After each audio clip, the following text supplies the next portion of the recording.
हाय दोस्तों, कल राखी का दिन है और आज सुबह से ही मैं लगी पड़ी थी उसके राखी के लिए कुछ स्पेशल बनाने के लिए। तो मैंने दाल चावल की इडली और सांभर का मेरे मन में प्लान आया कि उसमें क्या इडलियाँ बना के रख सकते हैं और सांभर बना दें, तो उसमें आपको किचन में पूरे टाइम घुसे नहीं रहना पड़ेगा।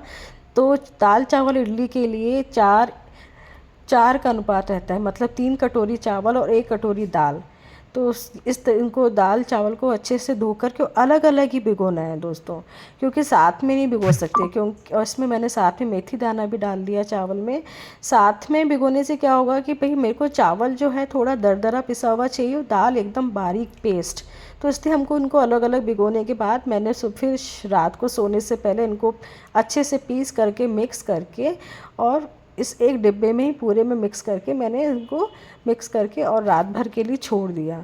अब रात भर हम लोग इतना थक चुके थे कि सुबह कब हुई पता ही नहीं चला। राखी के लिए एक दिन पहले से तैयारी करनी पड़ती है। मेरी सारी नंदे आते हैं, नंदोई, उनके बच्चे, पूरी फैमिली हम लोग एक साथ खाना खाते हैं। तो मैंने ये बॉक्स भर के रख दिया था और सुबह उठी, जैसे मेरी आँख खुली तो खमीर इतना ज़्यादा उठ चुका था कि बिल्कुल डिब्बे से बाहर आ चुका था। चलो कोई बात नहीं, इस बहाने मेरी आँख तो खुली। और इसके ऊपर पता है दोस्तों, मैंने एक बॉक्स रखा था हॉट केस, वो एकदम से गिरा और मेरी आँख खुली। अगर वो गिरता नहीं तो मैं उठती भी नहीं और मेरा प्रोग्राम सारा लेट में लेट चलता। फिर इस तरह से मैंने इडली बनाने का शुरू कर दिया था, क्योंकि ऑलरेडी मैं बहुत लेट हो चुकी थी। और मेरा मोड कुछ इस टाइप का है, कटोरी शेप में, अंदर कटोरी का है स्टीमर।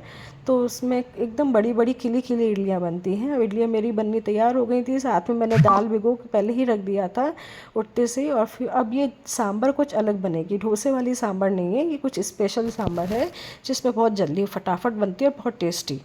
दाल को धो के पानी डाल के कुकर में और ऐसे मोटे मोटे मैंने प्याज डाल दिए। प्याज के साथ साथ मैंने टमाटर डाले मोटे और हरी मिर्च डाली। अब इनके उबाल आने तक वेट किया और साथ में टेस्ट के अनुसार आप नमक डालेंगे।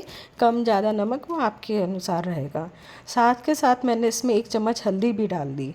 अब हल्दी डालने के बाद इसको मिक्स करके और मैंने नींबू का रस डाला दोस्तों। मैंने इसमें इमली की प्यूरी नहीं डाली, क्योंकि इमली की प्यूरी से कलर थोड़ा डाउन हो जाता है। नींबू के रस से एकदम येलोइश कलर आता है और अच्छा खिला खिला सा।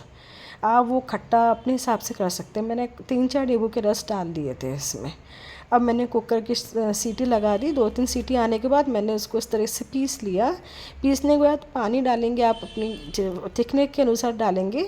फिर उनको उबाल आने के बाद जब तक दाल मेरी वहाँ उबल रही है, मैंने छौंक तैयार कर दिया। एक पैन में तेल डालने के बाद उसमें राई डाली, मीठी नीम के पत्ते धो के डाल दिए और दाल के ऊपर मैंने पहले सांभर मसाला डाला अच्छे से, और कश्मीरी लाल मिर्च दोस्तों वो बहुत ज़रूरी है कलर के लिए। और गरम गरम छौंक डालने के बाद इसको अच्छी तरीके से मिक्स कर देंगे। और मैं धनिया लाना भूल चुकी थी एक दिन पहले। अब मेरे पास इतना टाइम नहीं था कि मैं धनिया लेके आऊँ, जो थोड़ा बहुत धनिया था मैंने ऊपर से डाल दिया और इसको मिक्स कर दिया। और देखिए दोस्तों, मेरी दाल बिल्कुल तैयार है। इडली भी मेरी तैयार हो चुकी है। गरम गरम दाल इडली सांभर इडली तैयार है।